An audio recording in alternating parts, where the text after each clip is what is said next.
देश का मिजाज साउथ। देश का मिजाज खबरें दक्षिण भारत से। तमिलनाडु के मुख्यमंत्री एम.के. स्टालिन ने कहा है कि केंद्र सरकार की बाधाओं के बावजूद डीएमके सरकार ने राज्य में तेज प्रगति की है। इसकी प्रशंसा अब उनके पूर्व आलोचक भी कर रहे हैं, जबकि एनडीए समर्थक अपनी ही केंद्र सरकार की आलोचना कर रहे हैं। स्टालिन ने जीएसटी अन्याय, राज्यपाल के हस्तक्षेप, सियासी विश्वासघात, फंड रोकने और मनरेगा को कमजोर करने जैसे आरोप लगाते हुए द्रविड़ मॉडल की सफलता पर जोर दिया। तिरुवन्नामलाई में एक कार्यक्रम में उन्होंने 2,66,000 लाभार्थियों को 1,400 करोड़ रुपए की सहायता वितरित की।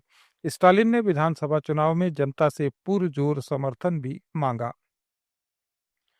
कर्नाटक कांग्रेस के नेताओं ने केरल के मुख्यमंत्री पिनराई विजयन की बेंगलुरु के कोगिलूर लेआउट में अतिक्रमण हटाने की कार्रवाई की कड़ी आलोचना की, लेकिन पार्टी हाईकमान से उन्हें फटकार झेलनी पड़ी।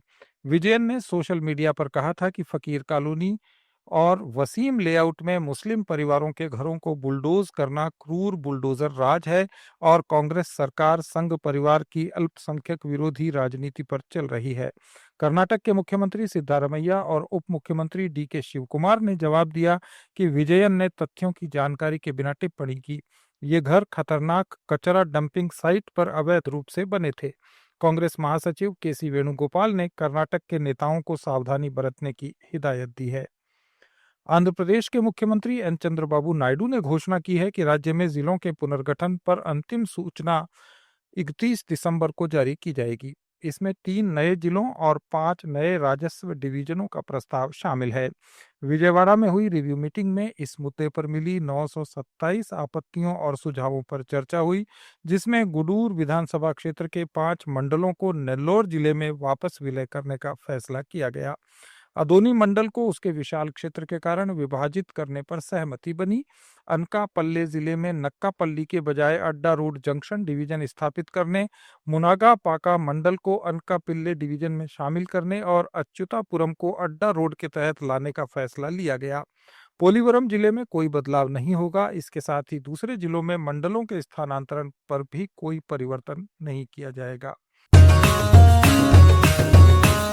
दैट्स माय देश का मिजाज साउथ।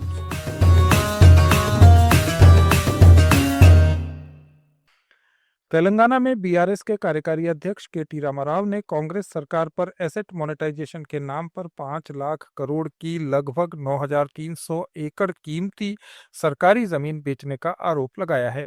उन्होंने हैदराबाद में सोशल मीडिया पर जारी बयान में कांग्रेस सांसद कार्ति चिदंबरम की सोशल मीडिया पोस्ट का हवाला दिया, जिसमें चिदंबरम ने इंफोसिस द्वारा बेंगलुरु में 53 एकड़ जमीन 250 करोड़ रुपए में बेचने की निंदा की थी और कहा था कि छूट वाली जमीन को व्यावसायिक मूल्य पर नहीं बेचा जाना चाहिए, बल्कि इसे सरकार को वापस सौंपा जाए।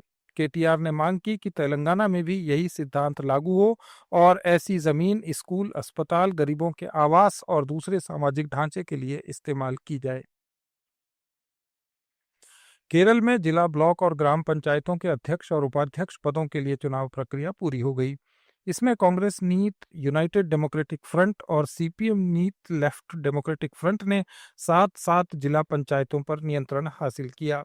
यूडीएफ ने कोट्टायम, पथनमथिट्टा, इडुक्की, एर्नाकुलम, मलप्पुरम, कोझिकोड और वायनाड जिला पंचायतों में जीत दर्ज की। एलडीएफ ने तिरुवनंतपुरम, कोल्लम, अलप्पुझा, त्रिशूर, पलक्काड, कन्नूर और कासरगोड में सफलता पाई। कुछ अंग पंचायतों में social democratic party of India, welfare party और 2020 जैसी पार्टियों ने प्रमुख गठबंधनों को समर्थन दिया, जिससे इंडिपेंडेंट सदस्यों को भी कुछ पद मिले। हाल के स्थानीय निकाय चुनावों में यूडीएफ ने 505 ग्राम पंचायतें, 89 ब्लॉक और 7 जिला पंचायतों में जीत हासिल की। एलडीएफ को 340 ग्राम, 63 ब्लॉक और 7 जिला पंचायतें मिली हैं। पुडुचेरी के मुख्यमंत्री एन रंगासामी ने मद्रास हाईकोर्ट के मुख्य न्यायाधीश मनीन्द्र मोहन श्रीवास्तव से मुलाकात की।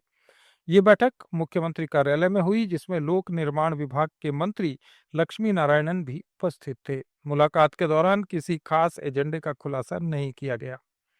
ये थे दक्षिण भारत के कुछ प्रमुख समाचार। अपडेट्स के लिए जुड़े रहिए लेट्स माइक के साथ। आप सुन रहे थे let's mike more than radio. Follow